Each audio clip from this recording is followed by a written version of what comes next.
What's up, everybody? It's the Alex Leak and Friends NFL podcast, back for another week.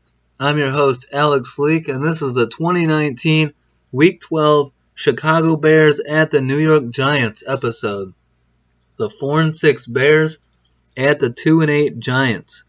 Two teams probably not going to make the playoffs, battling it out, but the Bears technically still alive, trying to find some offensive identity and figure out what's going wrong.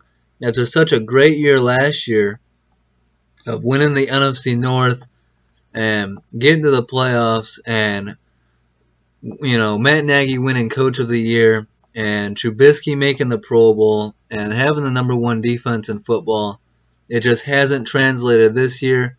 The defense is more like top 10. Trubisky, nowhere near a Pro Bowl quarterback. And Matt Nagy looks more like the worst head coach in football than the best. So, a big game against a pretty bad Giants team to kind of right the ship, maybe get a win and see what can happen. Maybe you can gain some momentum down the stretch. Who knows? At this point, the Bears pretty much need to win 6 straight to end the year. So, at the Giants, it starts here, one game at a time. But it doesn't start out great, as kicker Eddie Pinheiro, who's had his struggles making field goals, kicks the opening kick of the game. He sends it down and out of bounds. So the Giants get the ball at the 40-yard line. What the hell? You can't get the football in between there? It's a pretty wide field, but Pinheiro kicks it out of bounds. Giants get good field position to start the game. But luckily for the Bears, star running back Saquon Barkley for the Giants just hasn't been himself this year, ever since that injury. His first carry of the game goes for a loss of 5. Solid play by safety Eddie Jackson for the Bears. Good to see him doing his thing of late. And then on a third down, what would be a first down catch with room to run for Saquon Barkley, he drops the pass. So it leads to a Giants punt. So Bears get bailed out there. It's not like he was covered super well. He was pretty open. Bears quarterback Mitch Trubisky would lead the team down the field. Faces a 3rd and 9 from the Giants' 14-yard line, and too aggressive is intercepted in the back of the end zone by Giants linebacker Alec Ogletree for a touchback. Bad throw here, being too greedy on 3rd down. I feel like he's feeling the pressure to throw touchdowns and put points on the board, but this was just a bad throw. You got to know better than to do that. Turnovers in the red zone are killers, taking points off the board. So I would much rather see Mitch throw it short and let a receiver make a play, or use your legs and try to pick it up that way. Worst case scenario, you settle for a field goal attempt here. It's a short field goal range, but instead it's an interception, turnover, and the Giants get the ball at the 20. The Bears go their 5th straight game going scoreless in the first quarter. Slow starts are killing this team. That's got to be on head coach Matt Nagy, right?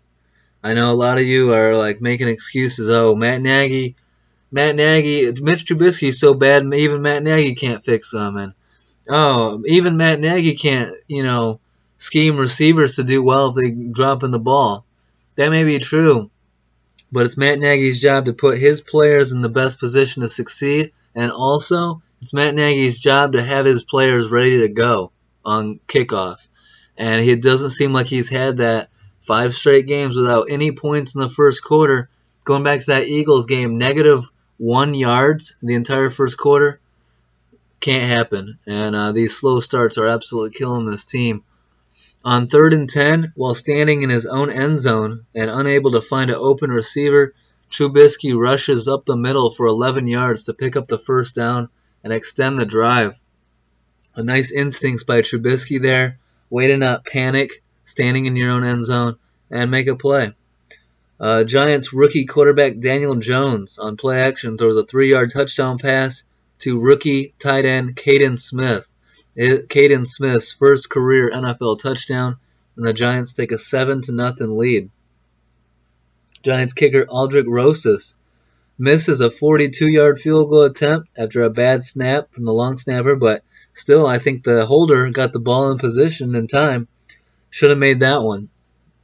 Aldrick Rosas comes down and misses another one, a 43-yarder. The snap looked fine this time, so Aldrick Rosas needs to work on his kicking game. I saw some people on Twitter saying it's not on Rosas, it's on the other pieces to the field goal unit. I don't care who it's on. To me, it looks like it's on Aldrick Rosas, and he's got to make those kicks. If the ball's in, facing the right way, you're not hitting the, hitting it on the threading. I forget what that's called, but the threading. If you're not kicking that, if you got a clean kick and a clean snap and the ball's in place, you got to make the field goals. So Mitch Trubisky leads the Bears deep into Giants territory, unable to score a touchdown, doesn't force the ball here. Kind of does, actually. A couple times he forces it, and it could have been intercepted. So you got to be careful, Mitch, down there in the red zone. Field goal is better than nothing. So they settle for an Eddie Pinheiro 26-yard field goal. If they had settled on the other drive, it would be 7-6. But the turnover took 3 points off the board. Almost a turnover here, too. Mitch has got to be focused not to turn the ball over. As much as people are criticizing him and saying, oh, Trubisky can't throw it deep downfield, which is obviously bullshit for anyone that watches the entire game, I would say that don't listen to the haters, Mitch. 3 points is fine. An incompletion is fine sometimes. It's a lot better than an interception. And Trubisky, for the most part in his career, doesn't turn the ball over that much. Does a pretty good job of ball security. So, especially down there in the red zone, just think about that. Remember that. I'd much rather see him use his legs more often than not in the red zone, instead of trying to force it in tight coverage, Regardless, Bears get on the board to end the first half, and it's a 7-3 Giants lead at halftime. The Bears come out firing in the second half. Nagy lets Trubisky loose a little bit, and Trubisky fires a 32-yard touchdown pass to wide receiver Allen Robinson. The Bears lead 10-7 just like that. Another good drive by Trubisky and the Bears offense sets up Eddie Pinheiro for a 24-yard field goal, and it's 13-7 lead. And then the defense steps up. Khalil Mack, who was shut out against the Rams on Sunday night, comes up big with a strip sack on Daniel Jones, recovered by defensive tackle Nick Williams deep in Giants territory. Those are the type of plays that this defense hasn't been doing and needs to start doing for us to go on a run.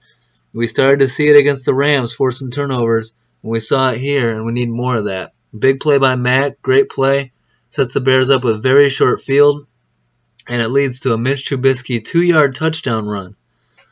Head coach Matt Nagy decides to go for the 2 here. I don't like it. Kick the extra point.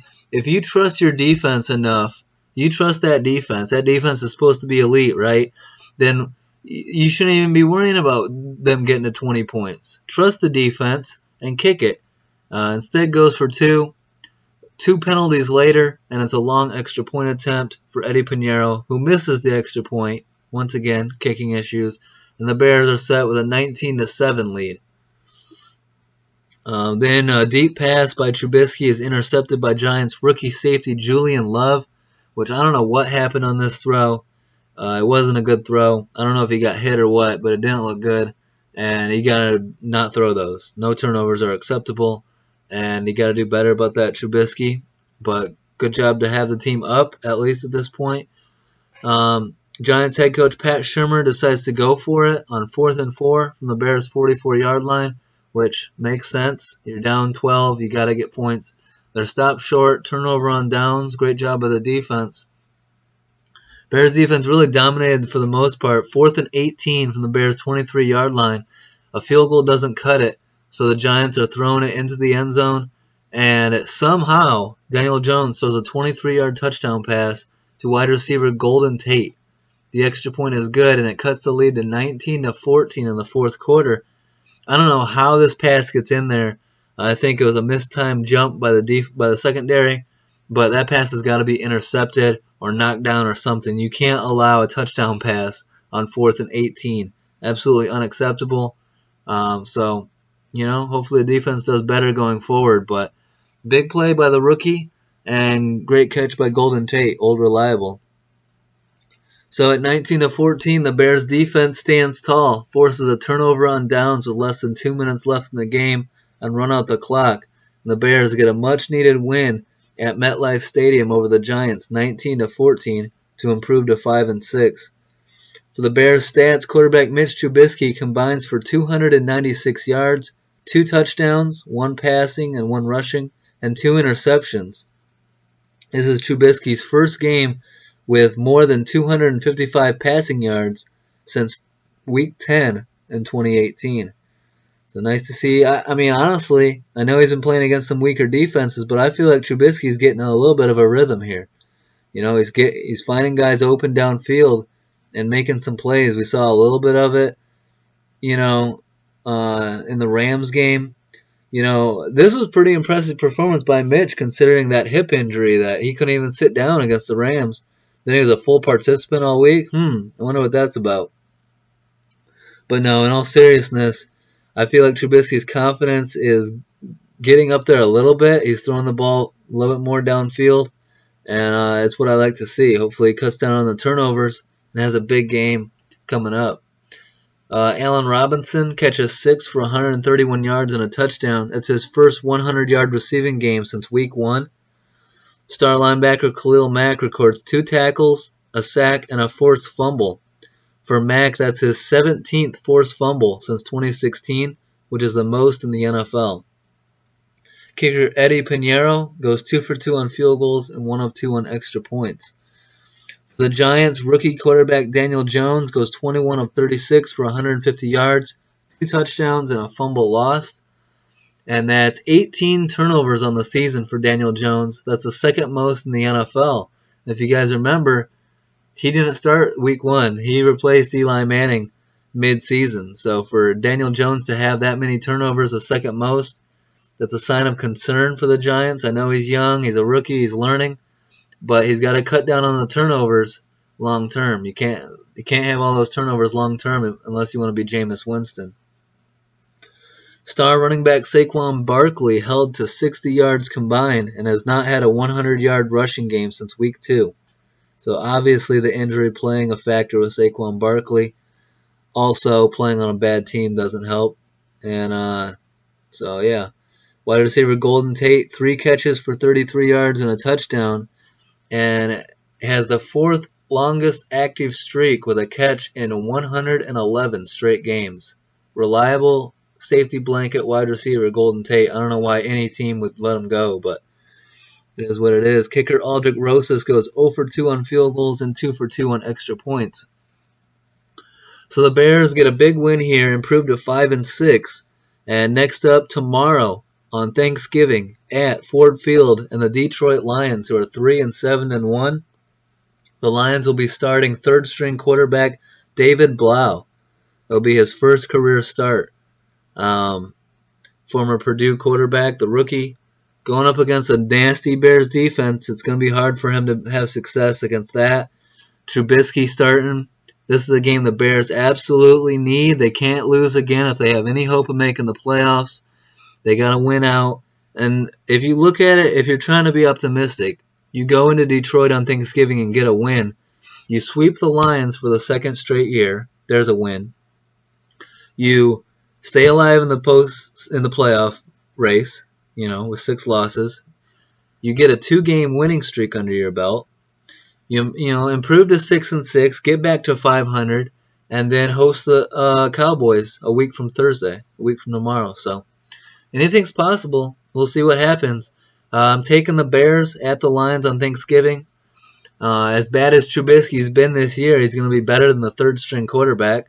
He would have been better than Jeff Driscoll, who's the backup. So no Jeff Driscoll. David Blau is going to get the start, and the Bears should be able to handle that. If they don't, you're going to hear some expletives flying on this podcast next week when I talk about the game. But big game, and I got the Bears over the Lions on Thanksgiving. For the Giants, they fall to 2-9. Rough year for the Lions once again, and they'll be hosting the 8-3 Packers. Hey, Giants, do me a favor and show up to this one. Shock the Packers. Give them an upset loss. We need the Packers to come back down to earth a little bit and make the division interesting. So I expect the Packers to win that. But go Giants. Let's get an upset. So that'll do it for this episode. I hope you guys enjoyed it. Don't forget to like, subscribe, and leave a comment. For this Bears team, a big game against the Lions tomorrow. They better show up, get to 6-6, get on a winning streak, and be feeling a little bit more optimistic going into a big game at home against the Dallas Cowboys. That Thursday night game could be very big. I'm going to be as excited for that as I was for the Rams game if we can go into that on a winning streak and at 500.